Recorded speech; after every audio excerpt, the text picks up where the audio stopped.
things that we did last time is we had to factor the value in front of theta so that it is a positive theta, and we still need to do that. Okay, that's going to always be like priority number one. So if I were to divide both these terms by 2, so 2 theta minus pi over 2 and divide them by 2, this becomes 2 and then theta minus pi over 4.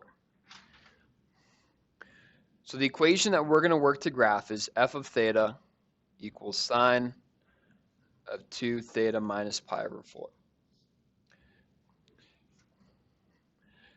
The period of this function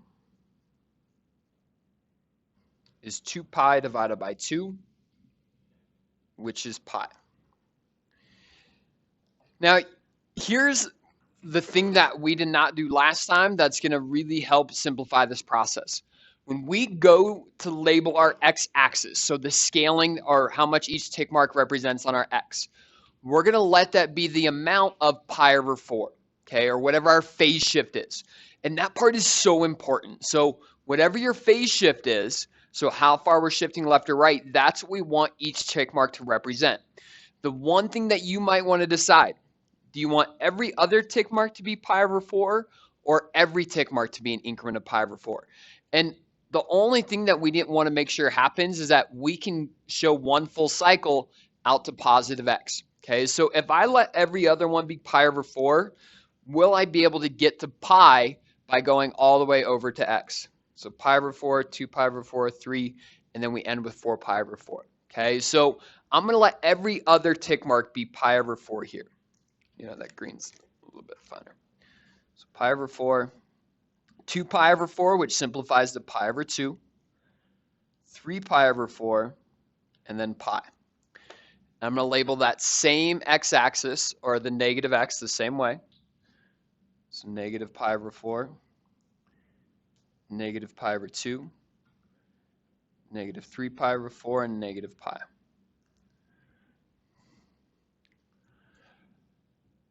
So we're going to start by graphing the function without the phase shift. So I'm going to first graph sine of 2 theta.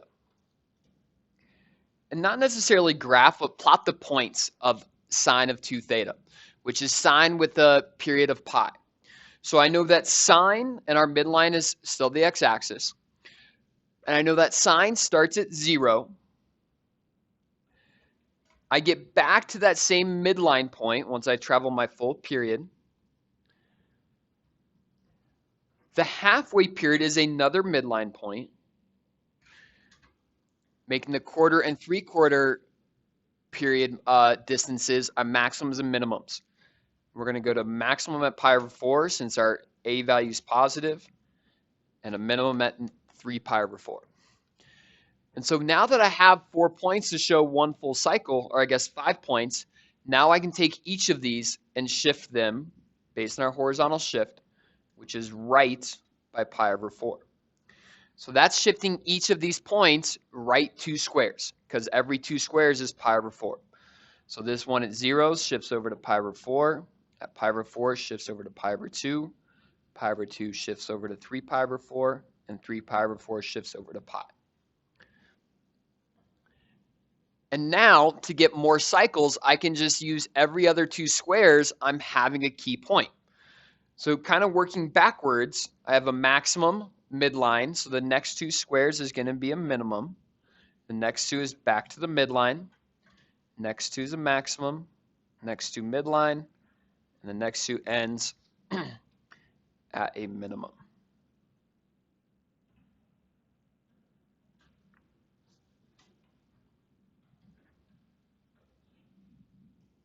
And there we go. There's our transformed function.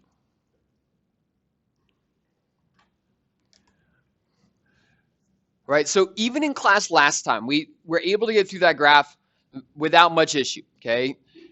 When we get to this next one, what really threw us off was how we scaled the x-axis, and I'm going to simplify that process. So moving forward, I'm not going to really calculate that full period, half period, quarter period distances.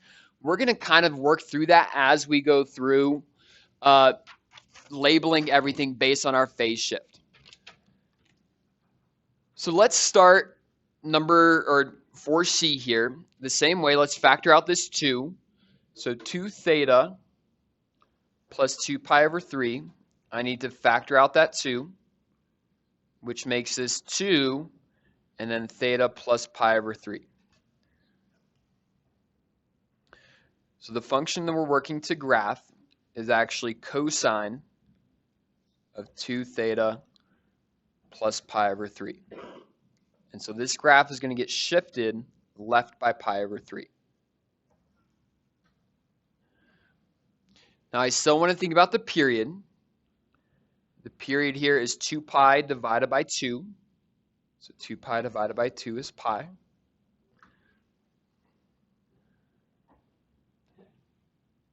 And so again, what we're going to do this time around that we didn't necessarily do last time is identify that phase shift, so pi over 3, and let each of our tick marks here are scaling along the x-axis be an increment of pi over 3. Now again, we can let every other be pi over 3 as long as we're able to get to a full period of pi by going out right and left. Let's use every other. If every other won't get us to that full period, then we'll let every tick mark be pi over 3.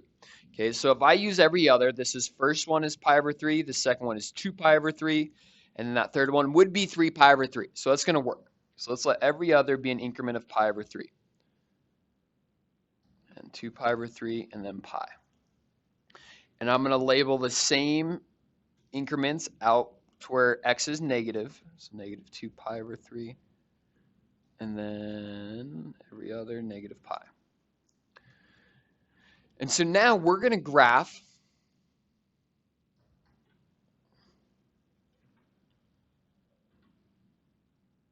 cosine of 2 theta.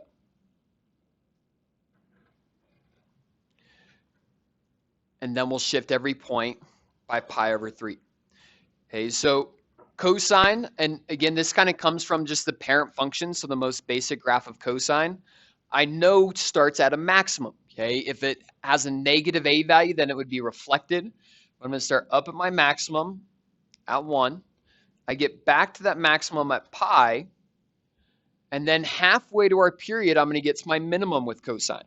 So this is, like last time I got so caught up in trying to label these key points on our x-axis or on that scale, they don't need to be perfect. So if we get some that are in between, that's absolutely okay. So to find the midway point, I'm just going to work my way in 1 square, 2 squares, 3 squares. So it's this unlabeled point right here, which we could definitely do some work to figure out what that exact x value is. It would be, if this is pi over 3, that'd be pi over 6. So it would be, what, 3 pi, yeah, it'd be pi over 2. Pi over 2. Yep.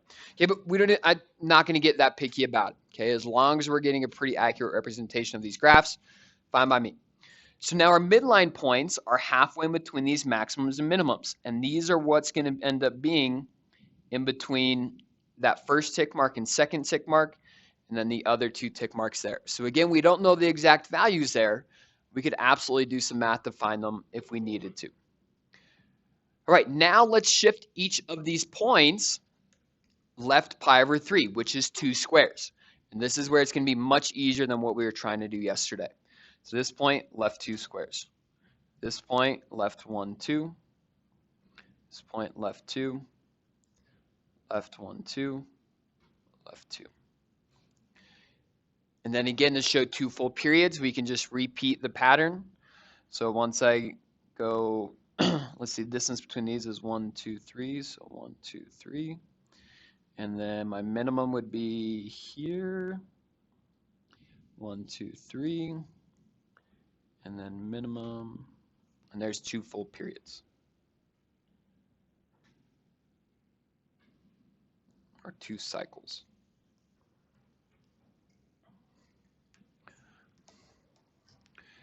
All right, so the big takeaway with this phase shift, label your x-axis as increments of the phase shift, of the horizontal shift. And that increment can be every tick mark be pi over 3 or whatever your phase shift is, or every other. Okay, it doesn't really matter. Okay, let's flip this over because the next graph, we're going to now add in a vertical shift, so a midline shift, as well as an amplitude change, which just adds more things for us to think about. And then I'll have you all do the last one before I let you just start to work in here. Okay, we are going to get some work time today. All right, but any questions before I move on to those next two graphs?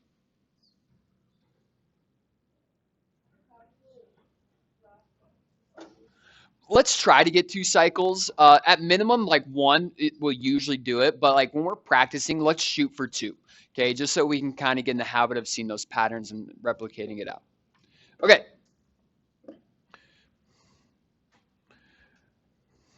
You know what? Let's do 6. 6 is going to be the hardest one, and then I'll have you all do 5. All right, so for 6, I made this amplitude kind of a nasty number being 1/2. Remember, it's the absolute value of that negative 1/2, which is just simply 1/2. Now, I don't really want to go up by a half and down by a half because that's going to make that graph really scrunch down and it's going to be hard to draw it. So let's let our y-axis be every other tick mark be 1/2. So that way we can still kind of go up by 1 tick mark and down by 1 tick mark. And we're always, if our scaling's blank, we can always label it how we want. Right? So this first tick mark is 1/2. That second tick mark is negative 1/2. Right, then our midline, so the vertical shift has been moved up 1. I'm going to add that in, so that's at this second tick mark here. So in the amplitude, I'm going to go up by 1 line, or up by 1 square and down by 1 square. All right, before we work on period and phase shift, let's factor out that 2 from the theta. So I'm going to take 2 theta minus pi over 3 and divide it by 2. So this becomes 2, and then theta, that would be minus pi over 6.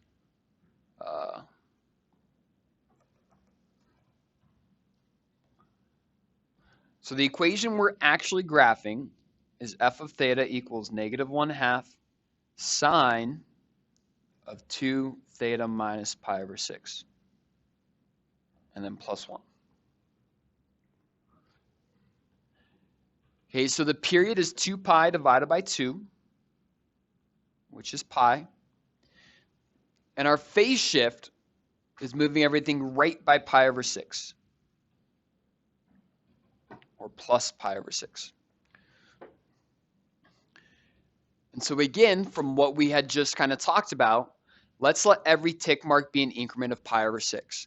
Now, since pi over 6 is much less than pi, right, I need 6 tick marks to get to my full period. In this case, we're going to have to let every tick mark be pi over 6.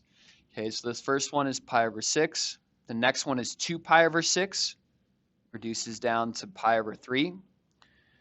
The next one is 3 pi over 6, reduces down to pi over 2. The next one is 4 pi over 6, reduces down to 2 pi over 3.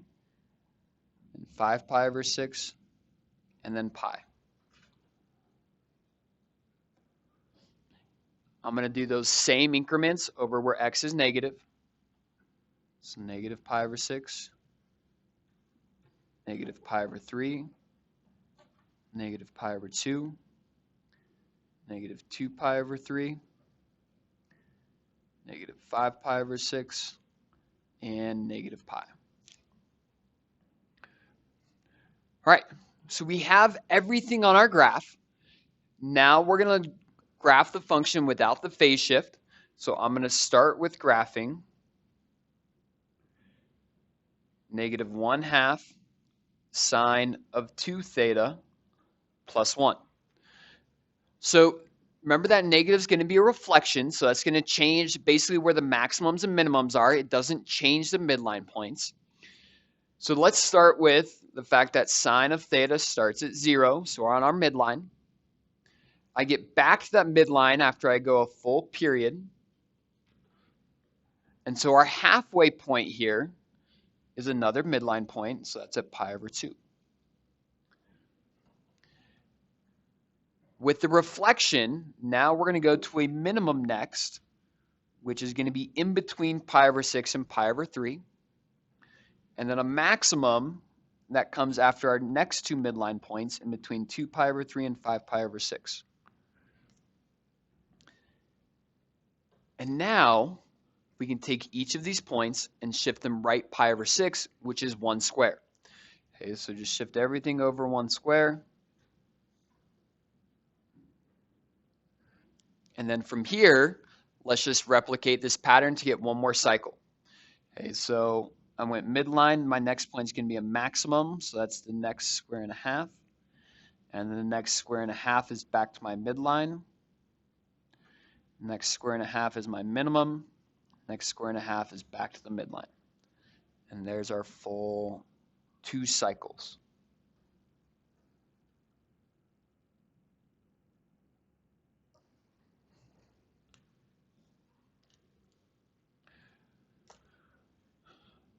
All right. Much better than last time. I could tell last time I was losing some of you as I was working on that full period, half period, quarter period. You could just see some of you are like, yeah, this doesn't make any sense. But it seems to be a little bit more simple this way around. Okay, I do want you all to work through number 5. Once you're done with number 5, I'll hand out your assignment for today, and we'll get you working on that here in class. All right. So take a couple minutes, do your best with 5. It does not need to be perfect, but still come up with something. So after kind of noticing that my phase shift is pi over 4, obviously I want my scaling to be by pi over 4.